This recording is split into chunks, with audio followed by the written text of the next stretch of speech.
धर्मशाला से शिमला के लिए जा रही विकलांग एसोसिएशन की पैदल यात्रा बुधवार को बिलासपुर के नमहोल पहुंची, जहां स्थानीय व्यापार मंडल और लोगों ने यात्रा में शामिल एसोसिएशन के पदाधिकारियों का स्वागत किया। 26 तारीख को धर्मशाला से यह पैदल यात्रा शुरू हुई थी। विकलांग एसोसिएशन के राज्य प्रधान तकदीर सिंह ने बताया कि मुख्यमंत्री सुखविंदर सिंह सुक्खू का आभार व्यक्त करने के लिए वह शिमला जा रहे हैं। साथ ही 5 मांगों को भी सरकार के समक्ष रखा जाएगा, जिसमें मुख्य मांग यह है कि सभी विकलांगों की एक समान पेंशन होनी चाहिए और यह कम से कम 5,000 हो। इसमें इनकम का कोई क्राइटेरिया एरिया नहीं होना चाहिए।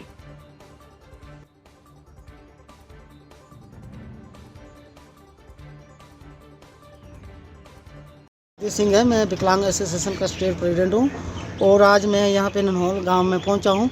और यहाँ पहुँचने पर मेरा जो सुभाष जी ने हमारे जो दिव्यांग भाई जी हैं उन्होंने मेरा स्वागत किया और व्यापार मंडल के जो हमारे सेक्रेटरी हैं उन्होंने स्वागत किया। साथ में समस्त जो व्यापार मंडल के हमारे उन सभी ने हमारा जो गर्मजोशी से स्वागत किया। मैं इनके हौसले जो ना हमारा हौसला बढ़ाया, मैं इनका धन्यवाद और स्वागत करता हूँ। साथ में मैं आज यहाँ पे पहुँचा हूँ धर्मशाला से 26 तारीख को हमने 1 बजे से गांधी वाटिका से पैदल पथ यात्रा की थी। तो आज हम पैदल पथ यात्रा करते हुए नमहोल गांव में पहुँचे हैं। आप सभी का धन्यवाद, क्योंकि ये पैदल पथ यात्रा जो है वो तकरीर मैं खुद 50% विकलांग हूँ। मेरी यात्रा नहीं, मेरे सभी विकलांग भाइयों की यात्रा है।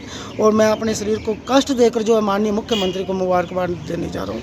वो इसलिए देने जा रहा हूँ क्योंकि उन्होंने आते ही जैसे ही वो मुख्यमंत्री बने हैं तो उन्होंने अपनी चेयर पे नहीं बैठते हुए उन्होंने हमारी वृद्ध माताओं के आश्रम में गए हैं, हमारे नाथ बच्चों के आश्रम में गए, हमारे विकलांग बच्चों के आश्रम में गए हैं और साथ में अपनी विधायक निधि से 1-1 लाख रुपये जो उनको दिया है। तो मैं उनका मतलब मुबारकबाद देता हूँ, साथ में धन्यवाद करता हूँ कि ऐसे मुख्यमंत्री आए हैं जिससे हमारे विकलांगों की एक फीलिंग जो है हमारे अंतरात्मा भी जाग गई है कि नहीं, हमारे लिए कुछ कर सकते हैं। इसीलिए मैं पैदल पथ यात्रा जो धर्मशाला से अपने शरीर को कष्ट देने कर जा रहा हूँ। साथ में ऐसा हुआ कि अब इस यात्रा को मैं जल्दी से ख़त्म इसलिए करना चाहता हूं क्योंकि एक सर्दियों का मौसम है, रात को हमें गिद्धे जो हैं वो बिस्तरे गिल्ले हो जा रहे हैं। तो हम इस यात्रा को मैं अपने शरीर को और ज़्यादा कष्ट दे रहा हूं कि 30-35 किलोमीटर जो मैं दिन का करूं तो मैं हो सकता है कि 3 या 4 तारीख जो है शिमला में पहुँच जाऊँ और अपने विधायक MLA मंत्रियों को मुबारकबाद दूँ। साथ में 5 मुद्दे भी उनके समक्ष रखूँ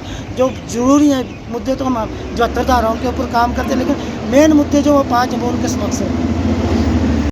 मुद्दे ये है कि जैसे हमारी जो विकलांग जो पेंशन है 5,000 1150, मैं बोलता हूँ कि सभी विकलांगों की एक बराबर पेंशन होनी चाहिए और 5,000 रुपया पेंशन होनी चाहिए और उसमें इनकम का कोई क्राइटेरिया ना हो। और साथ में दूसरा ये हमारा काफ़ी समय से जो बैकलॉग जो पेंडिंग पड़ा हुआ है उसको आप सभी विभागों में भरा जाए और साथ में प्राइवेट सेक्टर में उनकी क्षमता के अनुसार जो रोजगार दिया जाए। और साथ में हमारे जितने भी 12 ज़िले हैं, 12 ज़िलों में 2 ज़िलों में हमारा विकलांग भवन है, गुमारवी और ढालपुर कुल्लू में, बाकी 10 ज़िलों में हमारा विकलांग भवन नहीं है। तो सब ज़िलों में विकलांग भवन होना चाहिए, क्योंकि जेंट्स को तो कोई फ़र्क नहीं पड़ता, लेकिन रात को जब हमारी एक डिस्ट्रिक्ट से दूसरे डिस्ट्रिक्ट लेडीज़ जाती है तो उसको रहने की बड़ी व्यवस्था आती है। तो अपने विकलांग भवन हो तो एक अच्छी सुविधा उसको रहने की मिल सकती है।